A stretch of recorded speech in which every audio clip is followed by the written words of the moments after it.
Assalamualaikum warahmatullahi wabarakatuh. Apa kabar semuanya? Nah, minggu kemarin kita sudah membahas tentang flowchart ya, dan juga kita sudah membahas sekilas tentang yang namanya Flowgorithm ya. Juga saya sudah memberikan tutorial bagaimana cara menggunakan software Flowgorithm ya teman-teman ya. Nah, hari ini ya semoga sih kalian bisa ya gunainnya ya. Setidaknya dengan saya kasih modulnya, bagaimana cara segala macamnya, kalian bisa ngikutin dan bisa ya dilakukan di laptopnya masing-masing ya. Nah, hari ini kita akan fokus ke bahasa C-nya teman-teman ya. Kita akan masuk ke dalam bahasa pemrograman C. Yang mana bahasa pemrograman C nanti kita akan menggunakan Borland ya. Aplikasi Borland C, yang mana itu juga udah kalian instalkan ya di laptop kalian, dan saya harap semuanya dari kalian itu udah benar-benar diinstalkan Borland C-nya dan benar-benar udah bisa berjalan ya. Karena kemarin sudah saya kirimkan oh, tutorialnya ya, udah saya kirimkan. Nah, harusnya sih bisa gitu ya. Nah, kita sekarang akan fokus ke bahasa C-nya gitu. Berarti ini kita akan fokus ke praktikum-praktikumnya lagi teman-teman ya. Kita akan ke praktikum-praktikumnya terus. Nah, kita lihat seperti apa ini. Jadi sebenarnya ini praktikum harusnya sih kita di dalam labor ya teman-teman. Tapi ya kita tahu keadaan kita sekarang pandemi seperti ini tidak memungkinkan untuk kita bertemu tatap muka dan melakukan praktikum secara langsung gitu. Nah, jadi bagaimana cara proses praktikum kita? Nah, saya akan membuatkan modulnya. Saya bikin sedetail-detailnya itu nanti, dan kemudian silahkan kalian ikuti di laptopnya kalian masing-masing. Nah, seperti itu ya, karena mungkin jalan satu-satunya di saat kondisi seperti sekarang ya seperti itu teman-teman ya. Dan kenapa saya videokan ini, kenapa tidak menggunakan Google Meet atau Zoom? Karena itu akan menjadi kerepotan lagi, malah lebih repot kalau praktikum kita bikin seperti itu. Gitu ya, karena namanya praktikum berarti kita perlunya namanya prakteknya gitu ya. Kalian melihat HP misalnya atau laptop kalian melihat seperti ini, terus kalian harus ngoding ya, nggak mungkin kalian punya dua media kan, satu melihat satu untuk prakteknya kan, susah juga nantinya, namanya juga praktek masalahnya. Makanya saya buatkan videonya. Nah, silahkan diperhatikan ya seperti apa bahasa si ini dalam pengkodingannya. Nah, kita akan lihat mulai langsung aja ke latihannya bahasa si ya. Misalnya yang pertama kita punya studi kasus gitu ya. Buatlah aplikasi sederhana. Cukup menampilkan tulisan ini belajar bahasa pemrograman C teman-teman. Nah, ini adalah satu contoh yang waktu itu udah saya masukkan juga ya, langkah-langkah bagaimana cara instalasi Borland gitu ya. Dan cobakan satu program ini bisa nggak, jalan nggak. Kalau misalnya jalan berarti berhasil instalasinya gitu ya, nggak ada error gitu ya. Nah, ini yang pertama ya kan, bagaimana cara kita menampilkan ini di dalam bahasa C gitu ya. Nah, kalau kita perhatikan di dalam kita membuat codingan di dalam bahasa C itu, kita juga harus mengenal modul-modul yang ada di dalamnya teman-teman, agar dia bisa mengenal perintah-perintah yang ada di bahasa C seperti ini. Kita harus memanggil dulu modul-modulnya atau piket-piketnya gitu loh. Nah, salah satu modul-modul yang kita panggil di sini itu ada dua. Yang pertama include ya, include studio H ya, studio. Kemudian include conio. Nah, ini adalah modul-modulnya teman-teman, dan ini wajib kita gunakan di dalam bahasa C. Karena kalau tanpa ada kalian memasukkan ini ya, perintah seperti ini, maka ini dia tidak mengenal ini gitu loh. Nah, intinya seperti itu. Kenapa harus ada ini, Pak? Nah, kita lihat fungsi dari ini apa sih gitu ya. Coba kita lihat, karena di Google juga banyak gitu ya. Jadi saya tidak semuanya menjelaskan tentang perintah-perintah atau sintak-sintak yang digunakan di dalam bahasa C ya. Karena setiap bahasa pemrograman pasti punya ini modulnya, tergantung. Kalau Java ada lagi modulnya tapi bukan seperti ini modulnya. VB dia punya modul juga ya, tetapi tidak seperti ini juga modulnya. Nah, jadi itu adalah karakter masing-masing dari pemrograman gitu, dan wajib kita tahu juga gitu ya. Nah, kita contohkan ini ada Studio dan Conio. Kita lihat dulu mana ini tadi. Nah, kita lihat. Nah, Studio dan Chonio. Kita baca di sini baik-baik ya. Nanti bisa kalian lihat juga di internet fungsi-fungsi macam-macam dari mode-mode bahasa C itu apa. Nah, pertama ini ada Studio. Studio merupakan singkatan dari standar input output header yang digunakan sebagai standar input dan output, teman-teman. Nah, gitu. Jadi untuk menampilkan sebuah perintah, ya kalian kelihatan nggak sih nanti ini? Kalau pas saya baca seperti ini. Nah, kayak gini ya. Nah, Studio nanti kalian baca aja ya, cari aja di internet tuh banyak ya, tapi saya jelaskan aja, saya bacakan aja. Studio merupakan singkatan yang gunanya adalah untuk standar sebagai input output operasi di bahasa C. Nah, jadi Studio DH ini ya, gunanya adalah untuk standar input output operasinya. Yang mana input dan output itu juga ada perintahnya, ada sintaknya. Contoh sintak-sintak dari Studio ini nanti dia akan mengenal printf gitu loh. Contohnya ini nih, printf. Yang gunanya adalah untuk menghasilkan keluaran, untuk menampilkan gitu loh. Nah, kemudian ada put juga fungsinya untuk keluaran juga gitu ya. Menampilkan juga fungsi dari codingan ini. Kemudian ada putchar, ada scanf. Nah, scanf merupakan masukannya. Nah, kalau tadi keluaran printf. Kemudian kalau kita udah tampilkan, kita gunakan printf. Terus kita panggil dia, maka kita akan menggunakan scanf. Nih scanf. Nih ya. Ngomong baca ya. Kemudian juga kita bisa menggunakan gets. Nah, apa bedanya scanf sama gets juga nanti nanti kita jelaskan agar lebih tahu. Yang mana fungsinya juga sama. Sebenarnya dia juga gunanya untuk masukkan juga scanf sama get. Nah, tapi di mana letak posisinya sama halnya seperti printf dan put. Fungsinya sama, tapi di mana letak bedanya. Nah, seperti itu, teman-teman. Nah, tanpa misalnya kalian udah bikin nih printf di codingan, tetapi di awalnya kalian tidak menggunakan Studio H ini, otomatis program tidak mengenal. Nah, seperti itu intinya, teman-teman ya. Kalian menggunakan puts di dalam program, tetapi di awalnya kalian tidak include-kan modul studionya. Nah, jadi nggak jalan juga programnya. Nah, seperti itu kira-kira. Paham ya ilustrasinya seperti itu. Nah, kita lihat lagi. Itu adalah Studio. Kemudian juga nanti akan ada yang modul namanya IOStream, teman-teman. IOStream juga hampir sama fungsinya. Dia juga membawa beberapa perintah gitu yang akan dikenal di bahasa C nantinya. Ya, yang pertama ada cout, kemudian cin, kemudian ada n. Nah, tapi ada L-nya di belakang ya. Gunanya sama, cout adalah sebagai keluaran pada C++ gitu. Nah, cin itu adalah masukan. Ya, ini sama, fungsinya sama seperti scanf dan get tadi. Dan cout ini sama seperti printf tadi. Nah, biasanya kalau misalnya cout dan cin ini itu biasanya digunakan di dalam bahasa C++, teman-teman. Bahasa yang udah oriented object. Nah, gitu ya. Kalau ini kita masih standar yaitu namanya bahasa C. Nah, seperti itu. Kalau ini kita biasanya menggunakan yang seperti ini itu di bahasa C++. Yang mana perintahnya sama. Nah, seperti itu. Agar kita lebih paham sini, kita wajib tahu dulu dasarnya. Di mana dasarnya? Di bahasa C, teman-teman gitu ya. Barulah paham kita nanti bagaimana penerapan C++ ini. Nah, itu adalah IOStream. Kemudian ada lagi yang namanya Chonio. Nah, Chonio yang tadi gitu ya. Nih Chonio. Ya. Chonio merupakan file header yang berfungsi untuk menampilkan hasil antar mukanya gitu ya. Bagaimana program itu kalau udah kita coding semuanya tuh biar berjalan programnya ini error apa enggak, biar tampil tuh tampilan screen hitam itu tuh tanda program berjalan. Itu ini perintahnya teman-teman ya. Harus ada modul Chunio-nya. Tanpa ini kalian nggak akan bisa menampilkan yang udah kalian bikin gitu loh. Ya, programnya nggak bisa ditampilkan. Nah, inilah perintah untuk menampilkannya. Makanya kita perlu ada include Chunio-nya. Nah, seperti itu. Dia juga membawa beberapa perintah. Ada gets yang merupakan singkatan dari gets karakter ya. Kemudian ada gets, kemudian ada CLRSCR ya. Ini fungsinya adalah untuk mengclearkan screen ya, ibarat membersihkan layar. CLRSCR. Nih ya. Kemudian gets ini adalah tampilan yang biasa kita gunakan di akhirnya. Tanpa kita tutup dengan tampilan gets ini, maka program akan error terus, teman-teman. Nggak akan tampil dia ya gitu lah. Nah, makanya modul ini juga perlu, pasti wajib ini digunakan terus gitu ya. Studio 1, Chunio 1 ya, seperti itu.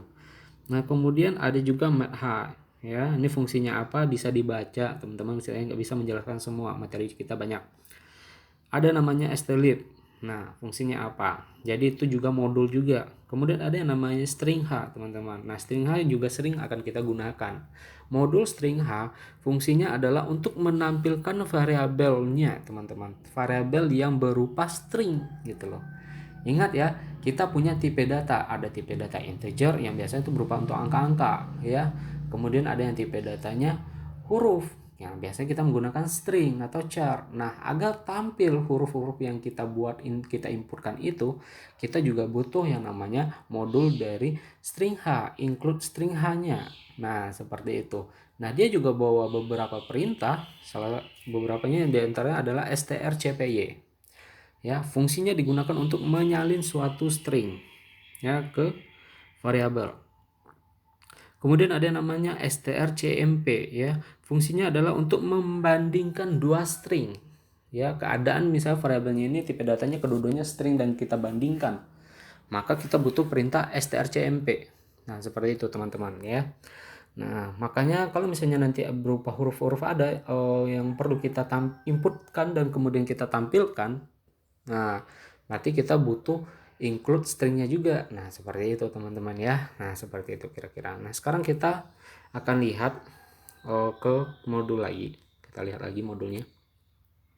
Seperti itu ya. Nanti kalian baca aja di internet juga banyak itu ya. Seperti ini ya. Include studio, include Chonio. Nah, di dalam bahasa C ya, kerangka dari bahasa C pasti akan seperti ini. Dia akan ada include-kan dulu apa yang dibutuhkan. Yang kemudian baru kita buka dengan yang namanya main. Ya, main buka kurung tutup kurung. Buka kurung kurawal seperti ini. Nah, kemudian diakhiri dengan gets. Gets ini gets ya. Gets ini adalah bawaan dari include Chonio tadi ya. Kalian bikin get tapi di include-nya nggak ada, dia akan error nih program. Ya, teman-teman. Nah, seperti itu. Nah, get. Nah, kemudian tutup kurung kurawal. Nah, itu adalah standarnya dari bahasa C, teman-teman, dan itu wajib ada terus tuh. Nah, di mana kita akan codingnya? Kita akan codingnya di dalamnya, di dalam kurung kurawalnya ini nih. Jadi semua codingan kalian sepanjang apapun nanti itu akan di dalam ini. Ya. Nah, main ini adalah kerangka awalnya. Main buka kurung, tutup kurung kurawal dan buka kurung kurawal dan tutup kurung kurawal. Sebelum tutup kurung kurawal kita tambahkan getsnya untuk menampilkan hasilnya. Gitu loh. Nah, kemudian kita tambahkan di sini slrcr tadi. slrcr adalah gunanya adalah untuk mengclearkan layarnya agar bersih layarnya gitu loh. Nah, kemudian bagaimana cara kita menampilkan bahasa pemrograman C? Nah, kan seperti itu, bahasa pemrograman C. Kemudian langsung saja kita tampilkan tanpa perlu kita buatkan variabelnya. Karena kalau di sini kita tidak perlu butuh yang namanya variabel, teman-teman. Dari soalnya jelas kita cukup menampilkan saja. Ya, kita cukup menampilkan saja bahasa pembelajar bahasa pemrograman C. Nah, jadi kita tampilkan untuk menampilkan perintahnya apa? Bawaan dari studio printf ya, printf yang kita tadi bahas sedikit. Maka kita ketikkanlah di sini printf, buka kurung kutip 2, kita buatkanlah bahasa pemrograman C. Kutip 2 lagi, tutup kurung, titik koma, teman-teman. Jangan lupa setiap CLRS itu pasti tutup kurung, buka kurung, tutup kurung, ada titik koma. Gauge, buka kurung, tutup kurung, ada koma, titik komanya. Sama seperti printf. Setiap ada perintah di sini, titik koma itu diperhatikan teman-teman ya. Banyak orang yang banyak gagal error programnya hanya saja dengan hal-hal yang kecil seperti ini. Kadang tinggal titik komanya itu program nggak akan jalan gitu loh. Nah, jadi di sini sangat sensitif bahasa codingan di dalam bahasa C, karena hilang aja satu koma atau titik duanya hilang gitu ya, itu akan error dia. Sedikit itu doang, iya error, nggak jalan semua itu program. Nah, makanya hati-hati, titik koma jangan sampai lupa. Nah, kalian akan kerasa nanti pas codingan, duh ini error di mana ya, ini debugnya apa ya, error, tahu-taunya titik komanya tinggal. Seperti itu teman-teman. Nah, perhatikan kembali ya, titik koma. Kalian buat seperti ini, maka dia akan tampil berupa layar screen-nya warna hitam dan akan menampilkan bahasa pemrograman C yang pernah kalian lihat di tutorial instalasi borlan. Kemudian kita lanjut ke latihan keduanya. Misalnya latihan kedua, buatlah aplikasi sederhana total harga penjualan ya, yang mana inputkan harga per unit, kemudian jumlahnya berapa, kemudian harga totalnya berapa. Nah, andai kan ada studi kasus seperti ini teman-teman, kalian wajib harus tahu ya, kalau misalnya seperti ini berarti kalau di sini kita harus menentukan yang namanya variabel. Kita harus menentukan yang namanya tipe data dari variabel tersebut. Mulai paham ya, setidaknya kalian mulai nangkep nih, mulai paham di sini ya. Oh, kalau misalnya soal seperti ini, oh ini perlu variabel nih. Tipe datanya apa ya? Kalau saya baca dari studi kasusnya misalnya, oh ini kayaknya tipe yang menjadi variabel adalah ada berapa kira-kira? Ada berapa? Ada 3 teman-teman ya, yaitu inputkan harga per unit. Berarti ini akan menjadi variabel nih. Kemudian jumlahnya berapa? Oh, berarti ini akan variabel juga nih. Kemudian harga totalnya, oh ini variabel juga. Ya, ketahuan nih di sini dari soal aja kita udah ketahuan yang mana yang akan menjadi variabelnya. Ya, kemudian barulah kita ganti di dalam bahasa pemrogramannya. Kita masukkan ke dalam bahasa pemrogramannya. Sebenarnya awalnya kalau udah tahu kalian studi kasusnya bahasa variabelnya apa, harusnya kalian harus membuat flowchartnya gitu ya. Nah, flowchartnya harusnya setelah flowchart barulah ke codingannya. Nah, hasilnya nanti baru yang terakhir, yaitu hasil programnya gitu loh teman-teman. Jadi sebenarnya ada 4 langkah-langkahnya sebenarnya. Ada studi kasus, kemudian kita pecahkan dalam bentuk flowchart, kemudian barulah kita buat codingannya dalam bentuk space code. Kemudian barulah kita buat dalam programnya. Hasil programnya mana dari codingan yang kita bikin. Nah, seperti itu langkah-langkahnya sebenarnya. Nah, ini kita langsung aja ya, tapi kalau misalnya kalian bikin flowchartnya kalian udah ketahuan kan bagaimana cara bikinnya. Nah, kita langsung aja nih ke programnya. Kita udah tahu bahwa variabelnya ada 3. Nah, yaitu ada harga per unit, jumlah, dan harga total. Gitu ya, teman-teman. Nah, dari studi kasus ini itu kira-kira yang cocok tipe datanya dari variabel ini apa? Gitu. Nah, yang cocok adalah tipe data yang numerik ya kan, karena dia akan berupa angka-angka nih kayaknya. Nah, makanya di sini kita tentukan tipe datanya. Berarti ini yang cocok adalah numerik, yaitu bisa jadi kita akan menggunakan integer. Bisa jadi kita akan menggunakan float kalau misalnya nanti berkoma gitu ya. Nah, seperti itu. Apakah cocok kita menggunakan string di sini? Char di sini? Nggak cocok. Kenapa? Karena udah ketahuan, kita udah bisa menganalisa bahwa ini nggak berupa huruf yang akan dikeluarkan, tapi angka teman-teman. Nah, seperti itu. Nah, kita masuk ke programnya. Seperti biasa, kita include-kan dulu agar dia mengenal pemrograman di dalam ini, yaitu Studio dan Choneo. Nanti akan banyak lagi yang kita include-kan gitu ya teman-teman. Kita buka min, kemudian kita buka kurung kurawal. Nah, seperti itu. Buka kurung kurawal karena di sini udah butuh variabel teman-teman. Nah, disinilah waktunya kita tentukan variabelnya dulu. Ingat, kalau di flowchart setelah mulai start kita ngapain? Kita deklarasikan variabelnya kan. Nah, di sini kita juga mendeklarasikan dulu variabelnya. Nih dia, pendeklarasian variabel. Ya. Kita udah tahu tadi tipe data yang kita gunakan adalah tipe data numerik, yaitu integer atau float. Nah, makanya di sini kita gunakan tipe datanya untuk variabel jumlah itu adalah integer. Ya, karena jumlah pasti berapa sih kalian mau beli per unit-unit itu? Ya kan paling 7, 10, kan nggak akan mungkin bilangannya berkoma ya teman-teman, udah pasti itu ya kan. Nah, seperti itu. Berarti tipe data dari jumlah, tipe datanya adalah integer. Nah, kalau di sini kan kelihatan ini panjang ya. Saya bikinkan di sini panjang. Jumlah tetap variabelnya jumlah gitu ya. Sebelumnya kan kayak singkat. Terus kalian misalnya bertanya, Pak boleh nggak saya singkat? Jadi dari jumlah ini saya ganti variabelnya itu menjadi J aja. Agar mempersingkat waktu Pak, boleh jawabannya. Ya. Yang penting kalian paham penerapannya gimana gitu ya. Kemudian kita lanjut lagi. Harga per unit. Di sini saya panjangin aja gitu ya. Nah, ingat di dalam bahasa C, andai kan kalian bikin kalau di soalnya harga per unit kan ini tidak ada underscore. Di program kalian nggak bikin underscore seperti ini, itu akan error total tuh ya teman-teman. Agar dia kenal itu kalian tetap talikan dia, ya. Dia tidak mengenal spasi di sini. Makanya bagaimana cara menjarakannya agar kita pun nggak bingung, makanya kita butuh namanya underscore di sini. Nah, makanya di sini saya bikinkan underscore harga per unit. Kemudian variabel dari harga total. Nah, di sini tipe data yang saya bikinkan di sini float. Gitu ya. Boleh nggak Pak integer? Boleh juga jawabannya. Nggak ada masalah di sini gitu ya. Makanya kita kembali ke analisa. gitu.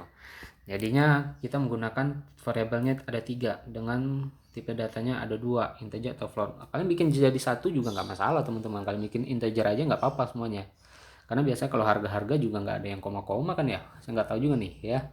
Nah, nggak apa-apa. Kalau float pun nggak apa-apa. Nah, barulah setelah kita deklarasikan variabelnya, baru kita buka dengan scr yang fungsinya tadi adalah untuk membersihkan layar. Nah, ini penting, harus kalian buatkan. Ya, konsepnya sama seperti sebelumnya, latihan 1 tadi. Nah, disinilah baru kita buatkan, andaikan.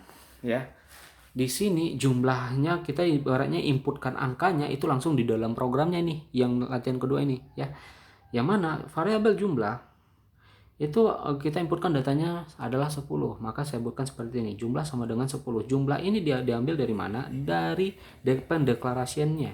Ini dia. Paham sampai di sini? Paham. Nilainya adalah 10. Kemudian harga per unit itu saya ambil dari variabel yang udah dideklarasikan di atas. Ya, andaikan salah nih kata-katanya, misalnya harga per unit, di sini mungkin T-nya 2, kelebihan T yang terakhir nih. Harga per unit tadi. Di sini misalnya itu akan error teman-teman, karena dia nggak mengenal harga per unit yang T-nya 2 karena tidak dideklarasikan di variabelnya gitu ya. Nah, di sini harga per unitnya kita buatkan nilainya adalah 17,5 misalnya. Ya, 17,5. Nah, makanya kenapa saya bikin float di sini, karena kita melihat mungkin inputnya saya bikin 17,5 gitu ya. Ingat, koma di dalam bahasa komputer itu dikenal adalah titik, teman-teman. Jangan koma yang kalian bikin ya, error program kalian ya. Dia mengenal koma itu adalah titik. Nah, seperti itu. Kemudian barulah kita masuk jumlahnya udah, harga per unitnya udah. Perlu kita inputkan harga total, teman-teman? Ya nggak perlu, ya nggak perlu. Kenapa? Karena adalah harga total itu akan diperoleh dari perkalian jumlah dikali dengan harga per unitnya. Nah, gitu ya.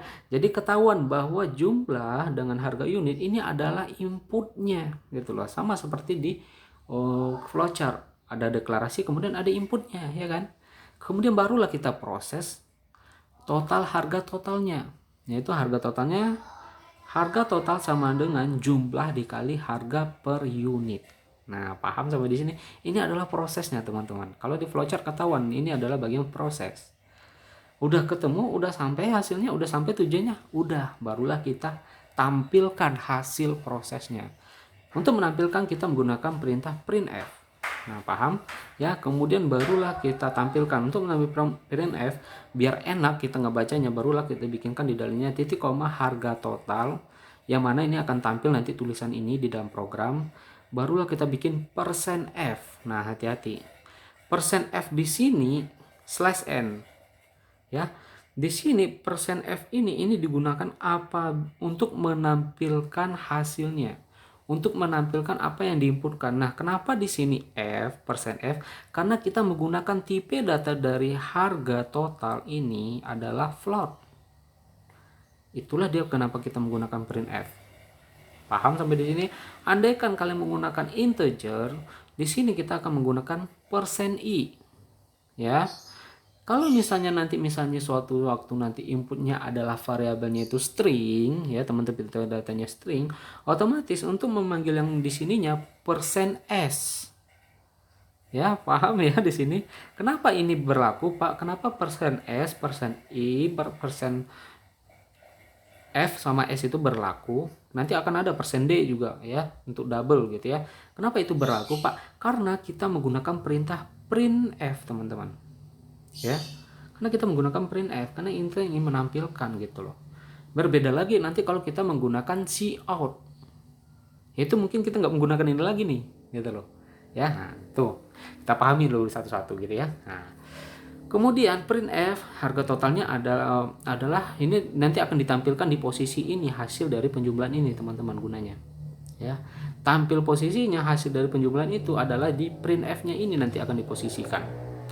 Ya, dari apa yang mau ditampilkan, makanya kita bikinkan koma dari variabel harga total. Nah, paham ya sampai di sini? Paham ya? Hati-hati, ini memang agak ribet gitu ya. Tapi semoga kalian benar-benar paham yang saya maksud.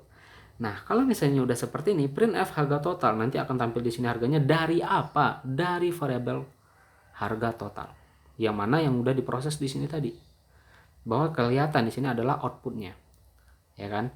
Sampai nggak tujuannya? Udah sampai, makanya kita tutup. Gets buka kurung tutup kurung titik koma kurung kurang. Udah, kalian jalankan, kalian running programnya, jalan nggak kira-kira? Nah, paham ya? Salah satu itu contoh latihan nomor 2-nya ya. Kemudian kita lanjut lagi, ini kita akan kita akan membahas dasar-dasar dulu di bahasa C, mengenal bahasa C seperti apa, pengkodingan di bahasa C agar kalian paham gitu ya. Kemudian kita masuk ke lanjut ke latihan ketiga ya. Misalnya ada studi kasus buatlah aplikasi sederhana dari P sama dengan buka kurung X ditambah Y tutup kurung dikali Z gitu ya. Hasilnya apa? Ya, ketahuan dari ini udah ketahuan bahwa yang akan menjadi variabel di sini adalah P, X, Y, dan Z. Paham ya? Ketahuan juga di sini akan menjadi tipe datanya itu bisa jadi nanti adalah bisa kita menggunakan integer atau float. Nah, ketahuan ya, bisa menggunakan keduanya. Kenapa? Karena pasti kalau seperti ini ujung-ujungnya angka ya kan. Nah, ketahuan kalian juga bakal bikin nanti flowchartnya seperti apa, mungkin udah kebayang gitu ya. Seperti biasa kita includekan lagi apa yang kita butuhkan di sini. Ya. Studio Cuneo. Buka kurung lagi main. Buka kurung Kurawang. Barulah kita ketikkan di sini deklarasikan variabelnya. Ya, variabelnya apa? Karena di sini juga hurufnya satu-satu aja, ya udah kita bikin aja ini misalnya. X, Y, dan Z itu adalah tipe datanya integer. Kemudian hasilnya mungkin bisa jadi nanti yang kita inputkan bilangan berkoma gitu ya. Makanya kita gunakan untuk P-nya nanti adalah tipe datanya float. Nah, gitu ya. Kemudian kita bersihkan dulu layarnya dengan CLRS-CR. Buka kurung, tutup kurung, titik koma. Nah, di sini kita inputkan langsung di dalam pemrogramannya, di codingannya ya, bahwa X adalah 10, Y sama adalah 6, Z adalah 8. Ya. Kemudian barulah kita masuk ke dalam prosesnya. P perlu nggak kita inputkan? Nggak perlu jawabannya. Kenapa? Karena P diperoleh dari hasil perkalian X ditambah Y dikali Z. Nah, paham ya? Nah, barulah kita buat masuk proses. Proses sama dengan sesuai dengan rumus buka kurung X tambah Y tutup kurung dikali Z. Nah, kemudian masuklah ke udah ketemu nggak di sini hasilnya nanti? Prosesnya udah sampai nggak untuk P? Udah. Barulah kita outputkan dia. Kita keluarkan hasilnya dengan cara printf. Nah, kita bikin nilai P adalah, nah di sini kita menggunakan printf teman-teman, agar apa? Nanti posisi hasil P akan ditaruh di sini nanti. Itulah gunanya, gitu ya. Terus kenapa Pak ada slash n di sini? Slash n gunanya adalah untuk new row ya, untuk masuk ke baris selanjutnya. Nah, seperti itu ya. Slash n nanti ada slash n, ada slash t yang gunanya untuk tab nanti ya, sama seperti keyboard kita tekan tombol tab. Nah, seperti itu nanti ya. Slash n untuk new rule-nya biar masuk ke baris selanjutnya gitu ya. Itu slash n. Nah, kita gunakan persen f. Kalau misalnya kalian tadi menggunakan di sini p-nya juga integer, otomatis di sini menggunakan persennya integer. Berarti persen i ya. Nah, seperti itu. Dari apa yang akan dikeluarkan? Dari variabel P. Nah, paham sampai di sini ya, dari variabel P. Nah, udah tampil hasilnya karena ini adalah outputnya. Sudah, baru kita stop. Kita tutup dengan gets buka kurung, tutup kurung, titik koma, tutup kurung Kurawang. Nah, lihat tampilannya seperti apa. Pasti akan keluar hasilnya. Harusnya sih keluar ya, nggak mungkin error. Kalau error, lihat lagi titik komanya. Mungkin aja ada yang lupa. Lihat di sepanjang setiap garis ini itu nggak ada yang nggak pakai titik koma ya, kecuali main memang nggak pakai titik koma, sama modul pengenalan juga nggak pakai titik koma memang ya, seperti itu. Kita lanjut lagi latihan keempat. Nah, buatlah aplikasi sederhana input nilai ya. Jika misalnya X-nya adalah 10, Pi adalah 3,14, nilai huruf misalnya B ya, kemudian namanya siapa. Nah, gitu ya. Nah, perhatikan lagi. Kita berarti butuh beberapa modul yang harus kita inputkan. Yang pertama Studio, Cuneo, dan string. Ternyata di sini kita tambah dengan string, teman-teman ya. Nah, kenapa string di sini ditampilkan? Ingat, string adalah untuk menampilkan variabel-variabel yang berupa huruf ya. Untuk menampilkan ada salah satu perintah-perintah juga yang dibawanya. Ada strcmp yang kita jelaskan sebelumnya tadi, ada strcpy. Ya, jadi penerapan strcpy di sini nih, itu kalau tidak kalian bikinkan di sininya, nggak akan kalian panggil dulu modulnya itu nggak akan mau, dia nggak akan mengenal dia ini strcpy tadi. Nah gitu ya. Nah kita masuk ke programnya, bahwa yang akan menjadi variabel adalah x, pi, nilai huruf, dan nama.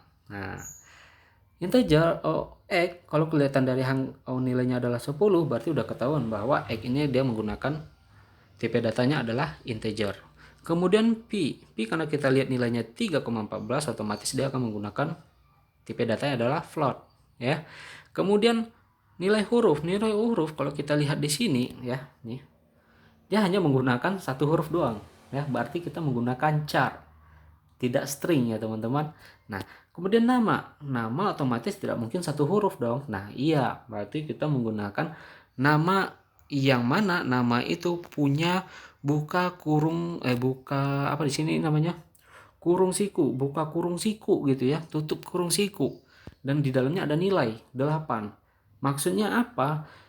Nama akan menampilkan variabel 8 karakter huruf di dalamnya.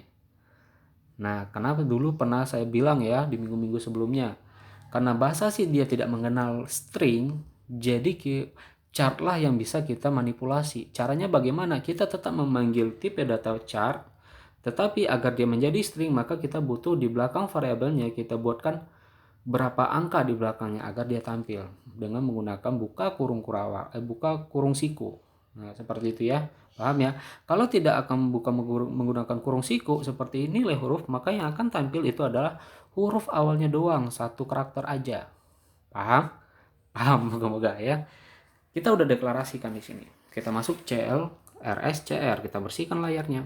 Kemudian kita importkan, kita bawa di dalam programnya, bahwa X adalah 10, P adalah 13, kemudian nilai huruf B. Ingat, kalau misalnya karakternya itu, misalnya tipe datanya itu chart, itu berarti otomatis hurufnya cuma satu yang akan ditampilkan. Kita menggunakan kutipnya itu satu, teman-teman. Paham ya? Satu. Tetapi jika kalau misalnya nanti itu berupa string, kan panjang tuh hurufnya ya, berapa karakter yang bisa tampung? 8. Nah seperti ini, strcpy dari nama, tipe variabel nama, apa namanya yang mau dipanggil, misalnya Apriade misalnya, kan berapa huruf tuh, berapa karakter, ada 7. Nah kalau misalnya seperti ini, kalau string itu di bahasa C kita wajib menggunakan kutip 2. Tetapi kalau char tidak string, dia cuma hurufnya satu, kita menggunakan kutipnya 1. Paham ya? Paham. Nah, strcpy kemudian kita importkan, karena di sini adalah gunanya untuk menampilkan aja gitu ya, nggak ada proses-proses. Serahkan kemudian tampilkanlah semuanya. Jadi sini dalamnya nggak ada proses perintahnya ya. Tampilkanlah semua, tampilkan lagi x-nya berapa, tampilkan lagi pi-nya berapa, tampilkan lagi nilai hurufnya berapa, tampilkan namanya berapa. Nah ya seperti itu. Jadi barulah kita tutup dengan get. Nah di sini kita lihat x menggunakan persen apa dia di sini? Menggunakan persen i. Kenapa? Karena x di sini yang kita deklarasikan di sini dia menggunakan tipe data integer. Paham ya? Dari apa yang akan ditampilkan? Dari variabel x. Paham? Kemudian print nilai pi. Nah, pi akan tampil di sini. Kenapa kita menggunakan persen %f? Karena kalau kita lihat dari deklarasiannya, pi menggunakan float tipe datanya. Dari apa ini ditampilkan? Dari variabel pi. Ya, paham ya? Nah, ini agak ribet nih, ya. Kemudian tampilkan lagi nilai huruf dari persen E, persen C. Kenapa persen C? Karena nilai huruf di sini dia dikenal char, bukan string. Maka kita menggunakan persen C di sini. Dari apa? Dari nilai huruf, teman-teman. Huruf mana yang ini nih? Karena char tipenya 1, berarti kita menggunakan persen C, ya. Kemudian print F. Nama. Persennya S di sini nih. Kenapa S? Karena dia lihat di tipe data pendeklarasian variabel di sini dia menggunakan string, makanya di sini persennya S. Dari apa? Dari variabel nama. Paham sampai di sini? Nah, silahkan nanti dikodingkan ini ya, coba kan, pasti jalan harusnya. Nah, semoga kalian paham teman-teman ya. Ya, kita lanjut lagi. Ini sama ya, bagaimana cara kita menampilkan tampilan seperti ini ya. Kalau tadi gitu ya, kita membuatnya itu membuatkan hasil nilai inputnya tadi itu adalah di dalam program. Nah, bagaimana caranya kalau misalnya nanti kita ingin membuat programnya itu inputnya itu pas di program berjalan, bukan di dalam codingan gitu loh. Ya, kalau tadi kan contohnya di dalam codingan, nilainya udah kita deklarasikan di dalam codingan. Bagaimana caranya kalau misalnya di program yang berjalan baru kita inputkan nilainya. Nah, harusnya sih seperti itu gitu. Ya, keterusnya seperti itu. Misalnya contohnya seperti ini ya. Chart karakter ya. Masukkan sebuah karakter ya, nanti akan ditampilkan. Kemudian print hasilnya apa dari C ya. Nah, nanti di sini nanti akan ditampilkan, kemudian kalian inputkan, nanti dicobakan aja seperti apa tampilannya. Nah, gitu ya. Kita lihat lagi ke latihan 6. Nah, ini lebih report nih ya. Nanti kalian akan ketahuan ini bagaimana cara membuatnya ya. Nah, di sini nanti akan benar-benar program tadi itu, kalau tadi kalian nilainya, input nilainya itu memang di dalam program, di sini akan kalau tadi di dalam codingan, di sini di program yang berjalan teman-teman ya. Misalnya di sini kita punya aplikasi studi kasus sederhana. Misalnya silahkan kalian buatkan ini misalnya ya. Integer umur, berarti ada variabel umur. Kemudian ada chart. Chartnya kalau kita lihat di ini semua, ini pasti string ini ya. Ini pasti string teman-teman ya. Ketahuan dari apa? Dari belakangnya ada kurung sikunya dan ada nilainya, memastikan bahwa itu adalah string ya kan. Tetapi lihat di belakang ada JK. Otomatis ini apa? String kah dia? Bukan, tapi char. Kenapa? Karena dia tidak memiliki nilai di belakangnya ya. Kita cobakan, misalnya printf entry data identitas mahasiswa. Ini akan menjadi judul. Kemudian kalian coba buat seperti ini, printf npm. Nah, ini lihat slash tt ya. Slash tt gunanya apa? Slash t, slash t, slash t, slash tab. Gunanya adalah untuk sedikit mengketengahkan hurufnya gitu loh. Nanti kalian coba aja gitu ya. Sama slash n adalah untuk masuk ke baris baru. Kalau t agar ke tengah tulisannya dikit. Tambah T lagi, ke tengah lagi. Tambah T lagi, ke tengah lagi. Makanya gunakan slash T. Nah, printf. Tampilkan dia. Kemudian bagaimana caranya agar nanti kita bisa inputkan di dalam program berjalan. Makanya kita gunakan scanf di dalamnya. Paham sampai di sini ya? Scanf. Scanf dari apa? Dari nomor BP.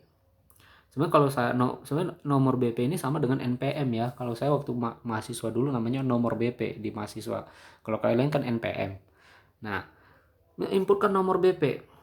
Dari nomor BP-nya ini tipe datanya apa? Kalau kita lihat di sini adalah string. Makanya di sini kita buatkan persennya persen %s. Di sini nanti akan tampil nilainya. Di sini nanti akan kita inputkan. Ya, pas berjalan. Kemudian kita buatkan flow stdin. Nah, lihat fungsinya apa. Dibuat aja dulu gitu ya. Kalian buat program ini benar-benar nggak ada errornya. Nanti kalian lihat seperti apa perbedaannya.